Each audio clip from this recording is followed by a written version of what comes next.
Selamat datang di channel Pesantren Jenius. Di video kali ini, kita akan membahas pengertian dari waqaf ikhtibari. Dan juga di sini akan disertai contohnya. Seperti apa itu waqaf ikhtibari? Yuk, simak video ini sampai selesai.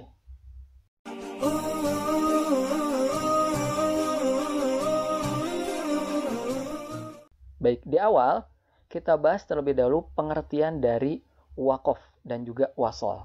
Yang pertama, waqaf. Apa itu waqaf? Jadi, waqaf itu artinya menghentikan bacaan karena sebab tertentu. Jadi karena ada sebabnya, menghentikan tilawah Quran atau membaca Quran karena alasan tertentu. Dan juga ini bisa disebut waqaf ketika disertai dengan nafas. Kalau misalkan teman-teman waqaf atau berhenti menghentikan bacaan tanpa mengambil nafas, maka itu disebutnya saktah, bukan waqaf. Nah, sekarang pengertian dari wasol itu adalah kebalikan dari waqaf. Jadi kalau waqaf itu menghentikan bacaan, kalau wasol itu artinya menyambung atau meneruskan bacaan. Nah, mudah-mudahan dari sini ketika nanti ada bahasan tentang waqaf, kemudian wasol, itu sudah tidak asing lagi. Dan di sini juga kita akan membahas tentang waqaf ikhtibari, yang artinya menghentikan bacaan karena ikhtibari. Apa itu? Yuk, kita lanjutkan bahasannya. Baik, sekarang kita bahas pengertian dari waqaf secara bahasa dan juga istilah. Ini supaya kita lebih paham tentang waqaf sebelum kita bahas waqaf-waqaf dan turunannya. Apa saja waqaf itu? Baik, waqaf sendiri secara bahasa artinya adalah menahan. Dan kalau misalkan secara istilah, waqaf ini artinya adalah memutuskan suara atau menghentikan bacaan pada suatu kalimat dalam waktu tertentu. Jadi waktunya tertentu dan juga kemudian mengambil nafas untuk memulai kembali bacaan Quran. Nah tadi ya, seperti sudah dibahas sebelumnya, jadi waqaf ini artinya menghentikan bacaan atau memutuskan suara dalam waktu tertentu, kemudian mengambil nafas untuk memulai kembali bacaan Quran. Itu pengertian dari waqaf. Sekarang kita mulai ke waqaf ikhtibari. Pengertian waqaf ikhtibari secara bahasa itu artinya adalah memberi kabar atau keterangan. Nah, ini secara bahasa dari waqaf ikhtibari. Namun, ada juga yang menyebutkan waqaf ikhtibari ini sebagai ujian. Kenapa? Nah, jawabannya itu secara istilah ya. Jawaban kenapa sih ini disebut waqaf ujian gitu ya. Jadi, waqaf ikhtibari secara istilah itu artinya berhenti pada suatu kalimat untuk menjelaskan al-maktu.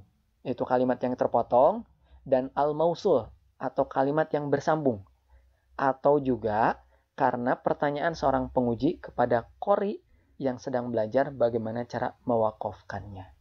Nah ini juga kenapa waqaf ikhtibari ini disebut sebagai ujian. Karena tadi secara istilahnya itu bisa karena pertanyaan seorang penguji kepada seorang qori atau seorang guru kepada muridnya untuk belajar bagaimana cara mewakafkan. Atau yang secara umum adalah untuk menjelaskan kalimat yang terpotong atau kalimat yang tersambung. Ini adalah pengertian dari waqaf ikhtibari. Dan sekarang, bagaimana hukum dari waqaf ikhtibari tersebut? Ya, hukum dari waqaf ikhtibari adalah boleh dalam proses belajar mengajar. Jadi ini boleh dilakukan tadi ya oleh seorang guru pada muridnya atau kepada qori untuk belajar bagaimana waqaf atau untuk menjelaskan kalimat yang terpotong atau kalimat yang tersambungnya. Nah, supaya lebih jelas, kita lihat di contohnya. Contoh dari waqaf ikhtibari ini seperti di surat Al-Maidah ayat ke-27. Nah, ketika tilawah, watlu alaihim naba abnai. Nah, ketika berhenti di kalimat ini sebenarnya ada kalimat yang terpotong di sini. Nah, untuk menjelaskannya, kalau misalkan tidak berhenti, maka ini tidak bisa. Karena kalau misalkan dibaca wasol atau sambung, maka dibacanya naba abnai adama. Seperti itu. Tidak terlihat.